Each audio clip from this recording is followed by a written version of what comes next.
속으면 안 돼. 한국이 중국의 음식을 도둑질한 거야. 튀르키예의 고급 레스토랑 주방에 335 모인 요리사들 가운데 중국인 요리사 한 명이 화들짝 놀라 튀르키예인 요리사에게 소리칩니다. 난생 처음 듣는 이야기인지라 튀르키예 요리사는 두 눈이 커지면서 정말 그러냐고 반문하는데요. 중국인 요리사들은 입에 거품을 물며 한국 음식은 중국 음식 아류에 불과하다고 말하네요. 그날 저녁 궁금증에 직접 한국 음식을 해본 튀르키예 요리사. 이럴 수가. 그게 다 진짜였던 거야? 음식을 한 입 먹자마자 숟가락을 바닥에 내동댕이 치면서 머리를 잡고 고통스러운 표정을 하고 맙니다. 도대체 이 튀르키예인 요리사에게는 무슨 일이 있던 걸까요? 안녕하세요, 한국인 여러분. 저는 튀르키예 이스탄불의 고급 파인다이닝 레스토랑에서 근무하고 있는 라인쿡 셰프 파르슬란입니다. 제가 근무하는 레스토랑은 미식의 나라 튀르키예에서도 최고급 요리를 선보이는 곳으로 세계 각국의 요리에 튀르키예 요리를 접속한 코스를 즐길 수 있어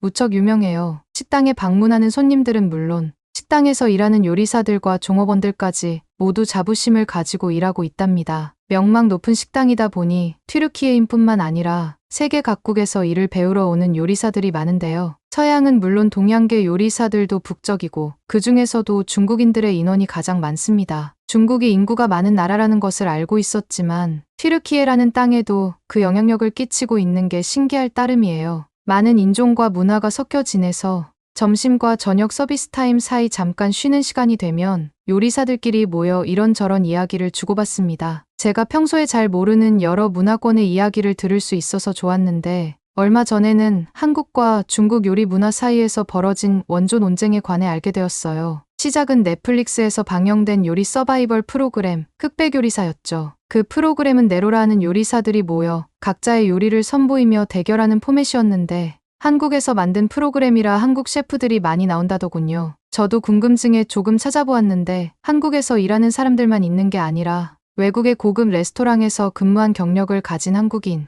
그리고 실제로 외국에서 자기 이름을 내걸고 파인다이닝을 운영하는 셰프들도 나와서 무척 흥미로웠죠. 그런데 저와 함께 일하는 중국 출신의 요리사들은 그 프로그램에 대해 이야기를 나누면서 무언가 이상한 말을 하기 시작했습니다. 바로 한국이 중국 음식을 훔쳤다는 거였죠. 처음에는 그저 농담으로 여겼는데 저희는 음식 만드는 피곤함을 잊어보려 실없는 이야기를 자주 하는 편이었고, 게다가 중국인들은 뭐만 하면 자기들이 했다고 우기는 경향이 있어서 가벼운 말이겠거니 생각한 거죠. 실제로 얼마 전인 2023년 튀르키예에서 대지진이 일어났을 때 한국 기업이 건설한 다리가 멀쩡하게 살아남았는데 중국에서 그 다리를 자기들이 만들었다고 우기다가 사실이 적발되어 꼬리를 내린 적도 있었고요. 그런데 중국인 셰프들은 진짜 화가 난 표정으로 진지하게 한국 음식 문화의 졸렬함에 대해 비판하는 것 아니겠어요? 속으면 안 돼. 한국이 중국의 음식을 도둑질한 거야. 위대한 중국의 기생에서 사는 소국에 불과해. 저는 조금씩 당황하기 시작했습니다. 그들은 한국의 요리사들이 중국 요리 기법과 메뉴를 그대로 가져가서 자신들만의 요리인 척한다고 주장했어요. 한국 셰프가 선보인 요리 중 하나가 중국 요리에서 유래했다는 얘기도 덧붙였고요. 특히 바스라는 중국 전통 요리법을 그대로 사용한 것이라며 한국이 이를 표절했다고 말했습니다. 저는 앞뒤 정황을 잘 몰랐기에 그들이 얼굴까지 붉히며 말을 하는 걸 보고 무척 억울한가 보구나 이해했어요. 미식계에서는 다양한 문화가 서로 영향을 주고받으면서 발전해 왔으니까요. 하지만 점차 이야기가 커지면서 이상한 방향으로 흐르더군요. 중국 동료들은 심지어 한국이 중국 요리 문화를 훔쳐서 전 세계의 한국 음식이 우수하다는 이미지를 심으려 한다고 주장했어요. 그뿐만 아니라 프로그램에 나온 한국 요식업 기업 대표를 향해 대도둑이라는 표현까지 쓰며 비난하기 시작했죠. 이쯤 되니까 저도 혼란스러워졌습니다. 분명히 제가 본 흑백요리사에서는 한국 셰프가 해당 요리의 중국적 기원을 명확하게 언급했었고 이는 전혀 표절로 느껴지지 않았기 때문이죠. 하지만 시간이 지날수록 중국 동료들의 주장은 점점 더 억지스러워졌어요. 자기들끼리 말을 더해가며 필요 이상으로 흥분하더니 한국 음식 전체가 중국 요리 문화를 훔쳐 만들어진 것처럼 말하지 뭡니까? 그들의 태도에 저는 깊은 의구심을 갖게 되었죠. 요리는 당연히 여러 문화가 섞여 발전하는 과정이 있을 텐데 그들이 말하는 것처럼 단순히 한 나라의 요리가 다른 나라에서 훔친 것이라는 주장은 너무 과장되어 보였습니다. 무엇보다 저를 의아하게 만든 건 그 프로그램의 한국 요리사들이 전혀 부끄러운 표정을 하고 있지 않았다는 점이었습니다. 무언가를 훔쳐서 요리하는 사람의 표정이 절대 아니었죠. 게다가 요리에 원조가 있다고 말하는 것도 조금 어불성설 같았기에 저는 오히려 한국 음식에 더 많은 관심을 가지게 되었습니다. 한국 요리에 대해 알아보고 싶어졌고 그 진정성을 직접 확인하고 싶었어요. 중국 동료들의 말처럼 단순히 누군가의 것을 빼앗아 간 것인지 아니면 독창적인 문화적 발전이 있는 것인지 말이죠. 제가 요리사로서 자부심을 갖고 일하는 이유는 바로 요리의 기원이 얼마나 중요한지 알기 때문입니다. 어떤 요리가 어디에서 왔는지, 그 음식이 어떤 문화를 담고 있는지는 매우 중요한 요소예요. 그래서 저는 이런 논의가 잘못된 방향으로 흐르는 걸 막기 위해 스스로 확인해 보고 싶었습니다. 고민을 거듭한 끝에 직접 한국 음식을 경험해 보기로 했습니다. 한식은 건강식이자 푸짐한 한상이라는 이미지로 미국 같은 나라에서 이미 유행 중이었죠. 튀르키예에도 그 유행의 조짐이 점점 보이기 시작하는 건 알고 있었지만 그동안 한 번도 진지하게 경험해 본 적이 없었거든요. 그런데 이번 일을 계기로 한국 음식에 대한 흥미가 생기면서 제 요리 인생에 있어서도 새로운 도전이 될 수 있겠다는 생각이 들었습니다. 퇴근 후 집으로 간 저는 흑백 요리사를 자세히 보기 위해 자리를 잡았습니다. 점심 서비스만 하고 퇴근한 터라 아직 저녁 식사까지는 여유가 있었거든요. 그런데 추천 영상에 뜨는 한 드라마가 제 시선을 잡아끌더군요. 한국의 궁중음식 역사를 다룬 사극이라는 설명 때문이었습니다. 나중에 가서야 그 드라마가 한국 사람이라면 누구나 보았다는 대장금이라는 걸 알게 되었죠. 흑백 요리사만큼이나 흥미가 생겨서 저도 모르게 그 드라마를 우선 보게 되었습니다. 드라마에는 한국의 음식과 역사, 그리고 사람들 간의 따뜻한 이야기가 녹아 있었는데 특히 요리와 관련된 장면들이 인상 깊었습니다. 주인공이 궁중에서 요리를 배우며 사람들에게 맛있는 음식을 대접하는 모습에 저도 모르게 빠져들었어요. 밤이 깊어가는 줄도 모르게 드라마를 보았고 그럴수록 한국 음식 자체에 관심도 커졌습니다. 특히 한국 음식이 가진 깊은 역사와 전통이 매력적이었는데 음식 하나하나에 담긴 이야기를 알게 되면서 한식이 단순한 음식이 아니라 그 나라의 문화와 정신이 고스란히 담겨 있다는 걸 느꼈습니다. 저녁 식사 시간이 다가오자 이대로는 가만히 있을 수 없던 저는 드라마를 잠깐 멈추고 인터넷에 들어갔습니다. 화면 속에 윤기 나는 모습으로 등장해 제 침샘을 자극했던 한식을 직접 만들어 먹기 위해 한식 레시피를 찾았습니다. 재료와 조리 방법을 하나하나 살펴보는데 튀르키예에서는 쓰지 않는 한식 속 다양한 재료와 그 맛을 조합해 새로운 세계를 창조하는 조리 방법도 무척 신기했어요. 더불어 김치 같은 발효 음식은 처음에는 낯설게 다가왔지만 재료와 조리 방법을 살펴보았더니 튀르키예의 전통 채소 발효 음식인 튀르키예 투르슈와 닮아 있어 반갑기도 했습니다. 마침내 저는 비빔밥이라는 한국 음식을 만들어 보겠다고 결심했습니다. 한식이라고 검색하면 가장 상단에 뜨는 게 그 음식이었고 재료도 쌀과 고기, 채소와 계란이라 쉽게 구할 수 있을 것 같았거든요. 다만 비빔밥을 장식할 한국의 전통 소스인 참기름과 고추장은 쉽게 구할 수 없어서 레스토랑에 재료를 주문하는 대형 식료품 전문 매장까지 가야 했습니다. 고추장 코너 앞에는 한국 사람들이 무척 많았는데 갑자기 튀르키예 사람이 나타난 걸 보더니 의아스러운 눈빛을 보내더군요. 솔직하게 말하자면 비빔밥이라는 음식이 정확히 무엇인지조차 모르고 무작정 시도했기에 큰 기대 없었습니다. 제가 그 맛을 100% 재현할 수 없을 게 분명했고 그렇기에 음식에서 오는 감동도 적을 것 같았죠. 그리고 한식의 강한 냄새에 놀라기도 했는데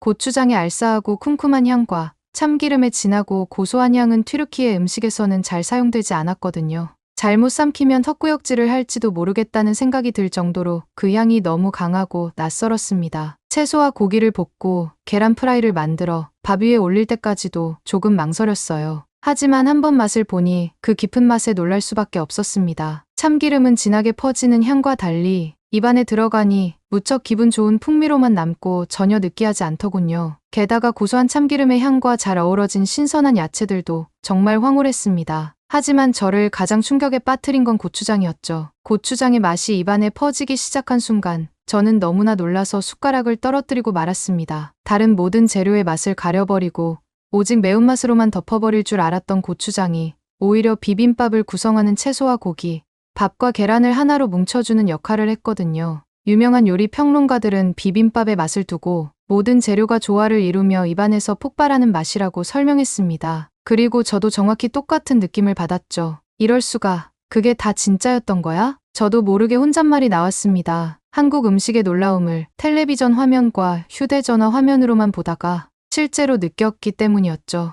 그리고 동시에 중식하고는 종류와 맛부터 다른데 이걸 중식의 아류라고 우기던 중국인 요리사들이 생각나서 저도 모르게 인상이 구겨졌죠. 한식은 단순히 재료의 신선함과 맛을 넘어서 각각의 재료들이 어떻게 조화롭게 어우러지는지에 대해 철학이 담겨 있는 음식이었습니다. 마치 인간의 삶처럼 다양한 요소들이 어우러져 완성된다는 느낌이었어요. 곧장 다시 식료품 매장으로 가서 한식에 쓰이는 재료를 더 사왔어요. 하지만 제가 원하는 재료를 구하는 것도 어려웠고 정확한 맛을 내는 것도 쉽지 않아 여러 시행착오가 있었죠. 그래도 점차 익숙해졌고 그날 밤을 꼬박 지내면서 한식의 깊은 맛을 알아가기 시작했습니다. 한식을 요리하면서 느낀 또 다른 매력은 바로 건강함이었습니다. 많은 한식 요리들이 신선한 재료를 사용하고 발효식품을 중심으로 한다는 점에서 다른 요리들과는 차별화된 건강함을 느낄 수 있었습니다. 요리가 단순히 맛있는 음식을 만드는 것이 아니라 건강과 행복을 함께 나누는 과정이라는 확고한 한식만의 신념도 느낄 수 있었고요.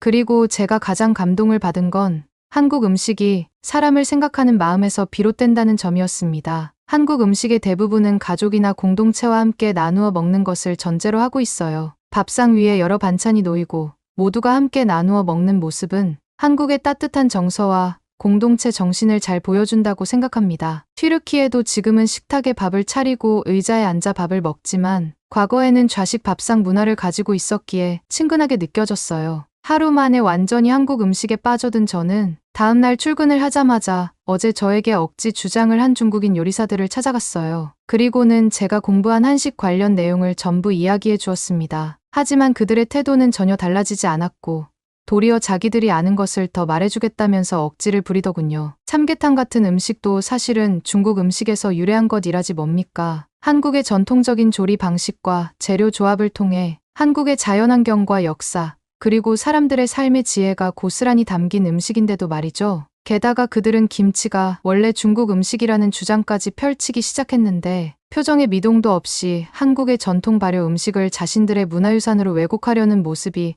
무척 괘씸했습니다. 제가 보았던 드라마는 물론 세계 여러 문화학자들도 김치는 수천 년에 걸쳐 한국의 고유한 자연환경과 역사적 맥락에서 발달한 음식이란 걸 알려주고 있는데 말이죠. 물론 발효 기술 자체는 여러 나라에서 사용되고 있지만 김치라는 음식이 갖는 특성과 한국 문화의 일부로 자리 잡은 과정을 무시하고 이를 자신들의 것으로 주장하는 그들의 모습은 어린아이가 억지 부리는 것처럼 꼴보기가 싫었습니다. 제가 어젯밤 짧게나마 공부한 역사적 근거를 대며 설명하자 중국인 요리사들은 논리가 부족한지 전혀 반박하지 못하더군요. 할 말이 없어지자 도리어 목소리를 높이지 뭡니까? 그 나라의 역사를 부정하고자 음식의 출처를 자기들이 빼앗으려 하다니요. 음식을 만들어서 대접하는 요리사라는 직업의 명예를 훼손하는 짓이었습니다. 물론 저는 튀르키예 출신이고 바로 어제 저녁부터 한식 공부를 시작한 것이기 때문에 한식 문화에 대해 깊이 알지 못할 수도 있습니다. 하지만 제가 이해하고 경험한 한식은 분명 한국의 역사와 밀접한 관계를 맺고 있다는 점에서 중국인 요리사들과의 논쟁에서 한 발자국도 물러서고 싶지 않았습니다. 그들의 나라가 주장하는 억지를 깨부수고 싶었죠. 하지만 앞서 말씀드린 것처럼 중국인 근무자들의 숫자가 적지 않았고 저와 같은 튀르키예 요리사들은 한식에 큰 관심이 없었거든요. 그렇게 한참을 중국인 요리사들에게 고함 세례를 듣던 중 수셰프님이 나타나 상황이 중재되었습니다. 걱정을 끼쳐드리고 싶지 않아 그냥 의견 다툼이 있었다고 얼버무렸고 수셰프님은 서비스에 집중하라고 엄중히 경고하시곤 사무실로 들어가셨습니다. 그냥 사실을 이야기를 해볼까 싶었지만 수셰프님께 이런 시시한 논쟁까지 신경 쓰게 하고 싶지 않았습니다. 힘없이 퇴근한 저는 어제 보지 못한 흑백 요리사를 마저 보기로 했어요. 다행히 프로그램이 너무 재미있어서 우울함이 조금 사라지는 것 같았습니다. 흑수저 셰프와 백수저 셰프가 대결을 펼치는 구조 속에서 그들의 프로페셔널한 태도와 열정에 진심으로 감동했습니다. 요리뿐만 아니라 문화 자체에 대한 열린 태도와 다양한 영향을 받아들이려는 자세는 중국과 크게 다른 부분이었어요. 특히 제가 인상 깊게 본 한 장면은 흑수저 출신의 요리사들이 백수저 요리사들과 진심으로 경합을 벌이며 자신만의 특별한 요리를 선보일 때였습니다. 요리에 자신만의 철학을 담고 그 과정에서 단 한 번도 포기하거나 좌절하지 않으며 탈락을 하게 되어도 긍정적이고 진취적인 태도로 임하더군요. 심사위원 중 미슐랭 3스타 식당을 운영하는 셰프의 말도 잊을 수 없습니다.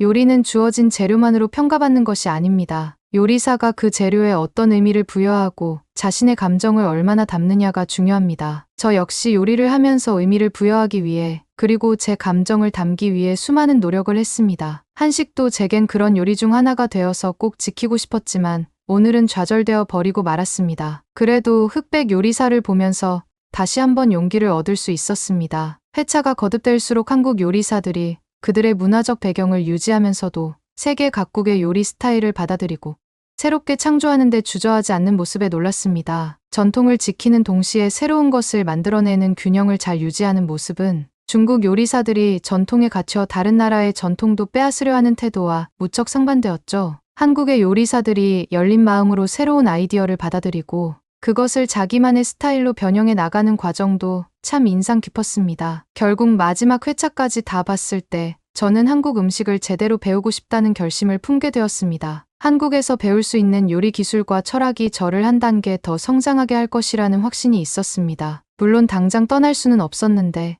낯선 환경에서의 생활, 새로운 언어와 문화에 적응해야 한다는 점에서 두려움이 앞섰거든요. 하지만 그 모든 것보다도 저는 배우고자 하는 열정이 컸습니다. 한국의 셰프들이 어떤 방식으로 요리하는지, 그들이 중요하게 생각하는 철학이 무엇인지 직접 배우고 싶었어요. 제가 튀르키예에서 배운 것과 한국에서 배울 수 있는 것을 결합한다면 더 큰 창의력을 발휘할 수 있을 거라고 믿었죠. 오랜 시간 동안 튀르키예에서 요리사로서 많은 경험을 쌓아왔지만 어느 순간 더 큰 도전을 해야 성장할 거라는 생각은 막연하게 품고 있었거든요. 그럼에도 불구하고 한국 유학이 과연 옳은 선택일까 하는 불안감은 있었습니다. 하는 수 없이 저는 수셰프에게 이 고민을 털어놓게 되었습니다. 우리 수셰프는 요리에 있어서는 정말 뛰어난 능력을 가진 분이었고 저에게도 많은 조언을 해주곤 했죠. 하지만 쓸데없는 이야기하는 걸 정말이지 싫어하셨습니다. 제 고민을 듣고는 자기 시간 빼앗지 말라며 호통을 치실 걸 각오했는데 전혀 예상치 못한 답변이 돌아왔습니다. 수셰프가 이미 한국의 요리 문화에 대해 잘 알고 있었던 겁니다. 그는 한국 요리가 단순히 전통에만 머물지 않고 매우 발전된 기술과 철학을 바탕으로 세계적인 수준에 이르렀다는 점을 강조하더군요. 그리고 놀랍게도 수셰프는 한국에서 파인다이닝 레스토랑을 운영하는 셰프와 친분이 있다고 말했습니다. 미국 미슐랭 레스토랑에서 함께 일하며 우정을 키웠다고요. 수셰프가 말한 한국의 셰프는 굉장히 성공한 요리사였고 전 세계적으로도 인정을 받고 있는 사람이었습니다. 말을 마친 수셰프는 제가 한국에 대한 관심이 정말 있는 건지 되물으셨고 제 실력이 라인쿡보다 더 높은 등급으로 승진할 수 있는 수준이라고 인정해 주셨죠. 그리고는 내가 지금까지 보여준 실력과 열정이라면 한국에서 더 많은 것을 배울 수 있을 거야. 내가 아는 한국 셰프와 너를 연결해 줄 수 있어. 이렇게 말을 했죠. 이 말을 들었을 때 저는 굉장히 놀랐습니다. 그동안 제 실력을 눈여겨보았다는 것은 물론 수셰프가 직접 제 실력을 인정해 준다는 사실만으로도 큰 용기를 얻었는데 직접적으로 저에게 한국행 길을 열어준다는 것이 믿기지 않았거든요. 그때부터 수셰프의 소개로 한국 셰프와 연락을 주고받기 시작했습니다. 한국의 파인다이닝 셰프는 저에게 먼저 한국 음식 문화에 대해 설명해 주셨고 그들의 요리 철학과 비전을 들으면서 저는 그곳에서 배울 수 있는 것이 정말 많겠다는 확신을 가졌습니다. 한국 셰프와 마지막 통화에서 저는 제 열정과 목표를 설명했고 한국 셰프에게도 그 진심이 통했는지 지체 없이 저를 자신의 레스토랑에서 일할 수 있도록 제안해 주셨습니다. 이렇게 해서 저는 한국 파인다이닝 레스토랑에서 근무할 기회를 얻게 되었습니다. 단순히 공부를 위한 유학이라면 금전적으로 부담이 될 수도 있는데 실제 현장에서 한국의 셰프들과 함께 일하며 돈도 벌고 실무 노하우도 배우는 기회로 확장된 것이죠. 지금의 저는 한국에서 새로운 도전을 시작할 준비가 되었고 그 과정에서 얻을 수 있는 모든 것을 배울 계획입니다. 제게 큰 소리를 치던 중국인 요리사들도 이 사실을 알고는 제 앞에서 찍소리도 못하더군요. 실제로 유학 전까지 저는 라인쿡에서 승진해 라인쿡 셰프를 총괄 관리하는 직함을 달게 되었기에 중국인 요리사들은 제 말이라면 무조건 들어야 하는 상황에 처했죠. 이 모든 과정은 우리 수셰프의 지지와 연결 덕분에 가능했고 그분에게 정말로 감사한 마음을 가지고 있습니다. 제가 튀르키예에서 요리사로 일하면서 느낀 것은 전통을 지키는 것도 중요하지만 새로운 것을 받아들이는 것이 더 중요하다는 것이었습니다. 한국은 그런 점에서 매우 매력적이었는데 인기리에 종영한 프로그램 흑백요리사에서도 알 수 있듯 그들은 전통을 중시하면서도 동시에 새로운 것을 받아들이고 변화를 두려워하지 않았습니다. 그런 태도를 지닌 나라이니 제가 배운 튀르키예 요리와 한국의 요리 철학을 결합하면 더 멋진 요리가 탄생할 수 있을 것이라는 확신이 들었죠. 지금 저는 한국으로 떠날 준비를 마쳤습니다. 처음에는 많은 이들이 걱정도 했고 심지어 저 자신도 불안한 마음이 없진 않았습니다. 하지만 지금은 그 결정을 내린 것이 제 인생에서 가장 잘한 일이라고 생각합니다. 앞으로 한국에서 어떤 경험을 하게 될지 기대가 큽니다. 새로운 요리를 배우고 그 속에서 더 성장할 수 있기를 바랍니다. 여러분께서도 제 여정을 함께 지켜봐 주셨으면 좋겠습니다. 지금까지 이야기 들어주셔서 정말 감사합니다. 워렌 버핏과 식사를 마치고 나온 도미닉. 휴대폰에는 주변 사람들로부터 연락이 쏟아지는 중이네요. 하지만 도미닉이 가장 먼저 연락한 상대는 중동의 사업가나 유럽의 정치인도 아닌 평범한 한국인이었습니다. 도대체 도미닉은 한 끼 식사에 20억을 넘게 내야 하는 워렌 버핏과 식사 자리를 어떻게 성사시켰을까요? 그리고 도미닉과 통화한 한국인은 도대체 누구일까요?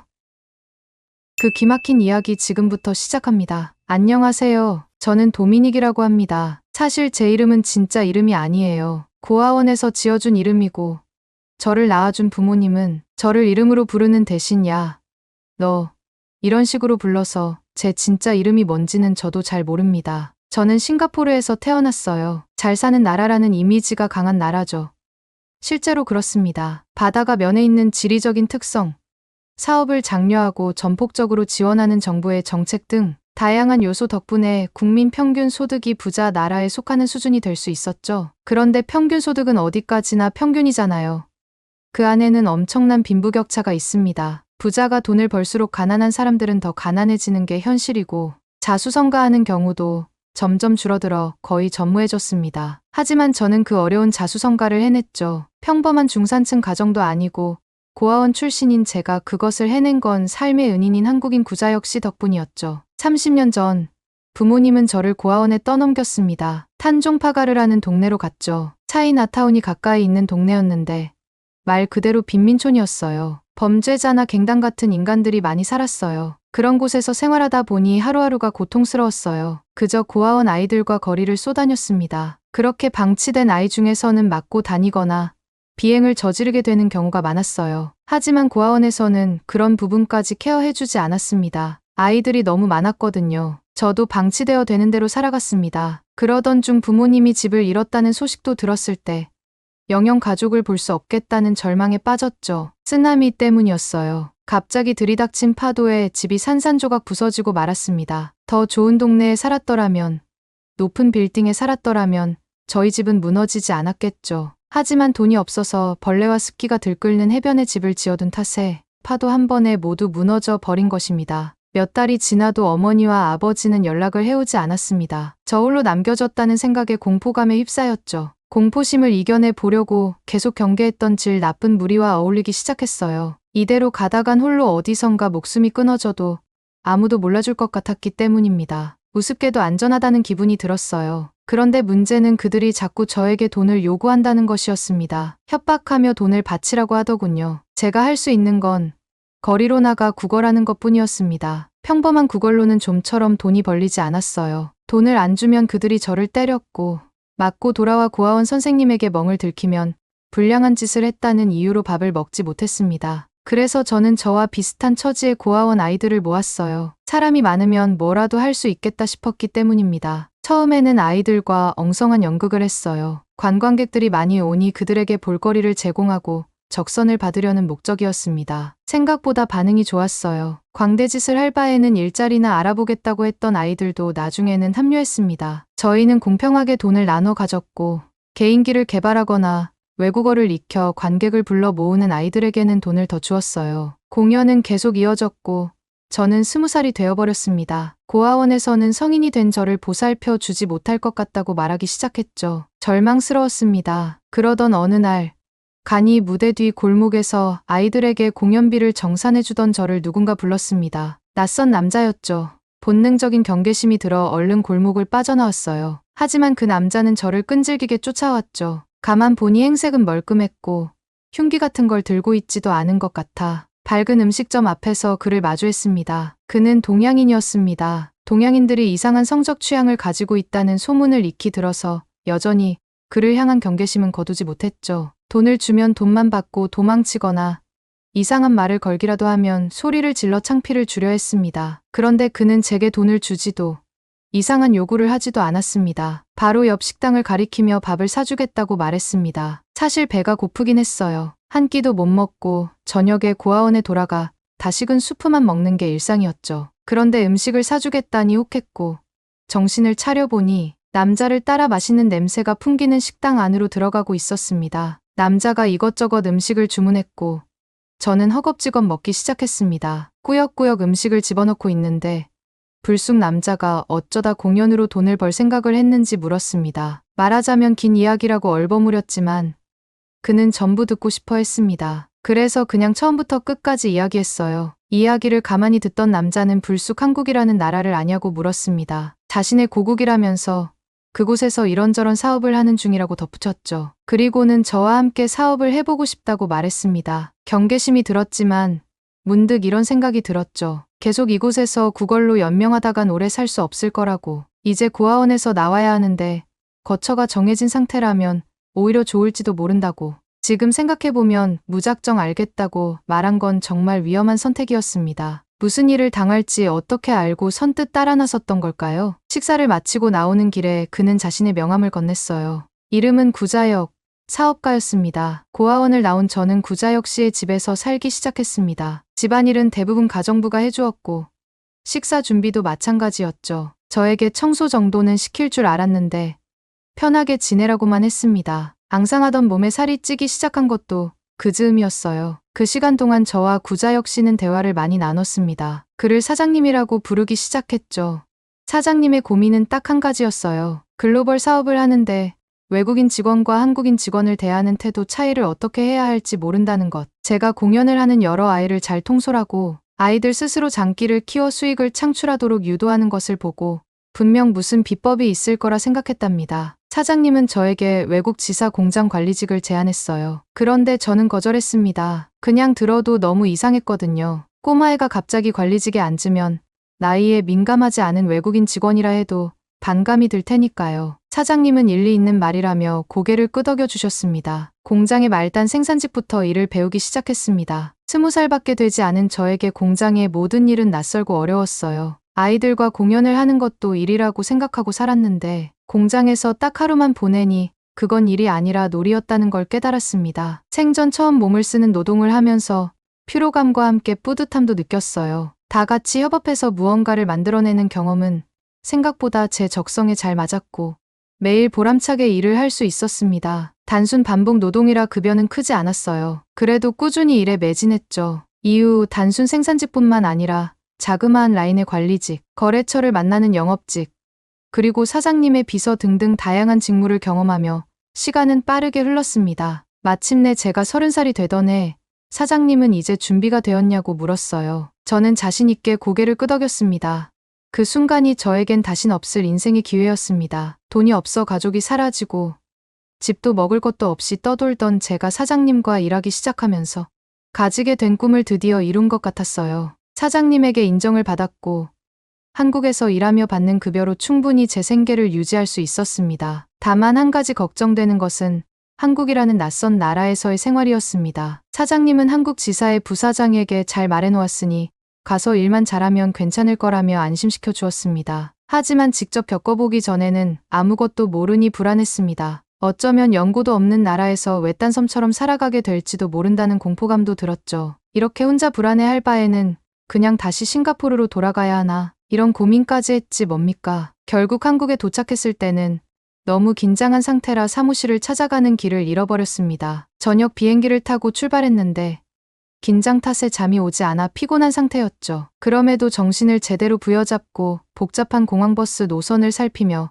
목적지로 향하는 버스를 탔습니다. 그런데 버스 의자가 너무 편안했던 것이죠. 뒤로 편하게 누울 수 있을 정도로 여유 있는 좌석 넓이에 안정적인 운행까지. 싱가포르에서는 한 번도 보지 못한 쾌적한 환경 탓에 저도 모르게 잠에 빠져버렸습니다. 눈을 떠보니 버스는 목적지에서 멀리 떨어진 정류장에 멈춰 서고 있었죠. 얼른 내려 되돌아가는 버스를 찾았습니다. 아무리 봐도 정류장이 보이지 않았어요. 아직 유심도 갈아 끼우지 않아서 한국 지사의 부사장님과 연락을 할 수 없는 상태였는데 난감했습니다. 제가 우려했던 상황이 예상치도 못한 시점에 들이닥치니 그야말로 전의를 상실해버렸습니다. 그런데 그때 멀리서 산책을 하며 걸어오시던 할머니 세 분이 저에게 먼저 말을 걸었습니다. 농사하러 온 외국인 총각이냐면서 안부를 물으셨죠. 저는 한국인 사장님과 자주 대화하며 익힌 한국어로 할머니들에게 사정을 설명했습니다. 할머니들은 제 말을 귀 기울여 들어주셨고 얼른 연락하라면서 휴대폰도 빌려주셨어요. 사장님은 한국인들에게 정이 있다고 말하곤 했습니다. 저는 그게 단순한 호의나 친절이라고만 생각했고요. 그런데 직접 경험한 정은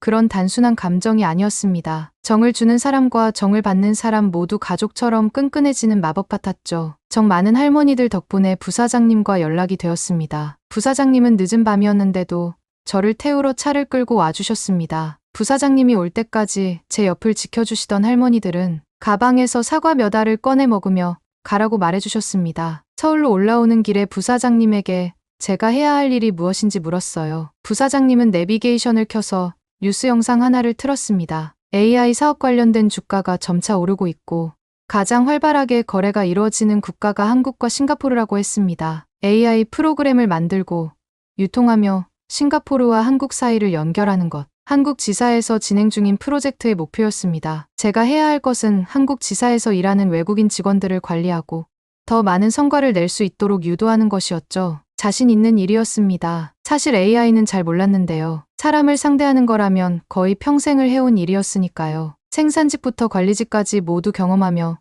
실무자들과 소통해 온 것도 전부 이 일을 잘 해내기 위해서였습니다. 한국 적응을 걱정할 필요도 없었습니다. 이미 사장님이 제가 지낼 집을 구해두신 상태였으니까요. 그 집에 들어서며 저는 이 프로젝트를 꼭 성공시키고 말겠다고 다짐했습니다. 바로 그날 밤부터 AI에 관해 공부하기 시작했죠. 회사에 나가서도 최대한 배우려는 입장에서 외국인 직원들과 소통했습니다. 처음에 그들은 갑자기 나타난 저를 낯설어했지만 싱가포르 거리에서 그리고 일터에서 수많은 사람과 부대끼며 단련한 처세 덕분에 금방 한 팀이 되었어요. 제가 오기 전까지는 그저 주어진 일만 기계적으로 하던 외국인 직원들이 점차 능동적으로 변해갔어요. 부사장님은 모두 제 덕분이라며 기뻐했습니다. 그리고 마침내 프로젝트가 성공했을 때는 그야말로 축제 분위기였습니다. 저희가 만든 AI는 세계적인 인정을 받아 매우 많은 투자자를 끌어모았죠. 싱가포르와 한국 AI 업계는 물론 미국과 일본 등 여러 선진국에서도 저희를 주목했습니다. 다른 부실한 AI들이 소리소문 없이 사라지고 창업자가 사기로 고소당하는 상황 속에서도 저희 프로젝트는 안정적으로 유지되었어요. 소식을 들은 사장님도 한국을 방문해 즐거운 시간을 보냈습니다. 거액의 돈도 벌었습니다. 억 단위가 넘어가는 돈이었고 이 돈이면 고향 땅에 고층 빌딩 집을 몇 채나 살 수 있을 정도였죠. 어린 시절 집도 잃고 부모도 잃었던 시기 매일 울며 올려다보던 부자들의 고층 빌딩을 손에 넣을 기회가 저에게도 찾아온 것입니다. 저는 이 돈을 꼭 싱가포르로 가서 쓰고 싶었습니다. 그런데 집을 사고 싶은 마음은 없었습니다. 오히려 돈이 생기니 그런 것들이 하찮아 보이더군요. 저는 그 돈으로 제가 직접 무언가를 만들어서 더 많은 돈을 벌어보고 싶었어요. 고민을 거듭하던 저는 마침내 40살이 되던 해 싱가포르로 돌아가겠다고 사장님께 말했습니다. 사장님은 제 용기 있는 선택을 반겨주셨어요. 고향으로 돌아온 저는 제가 살던 고아원을 찾아보았습니다. 부실하기 그지없던 시설에도 불구하고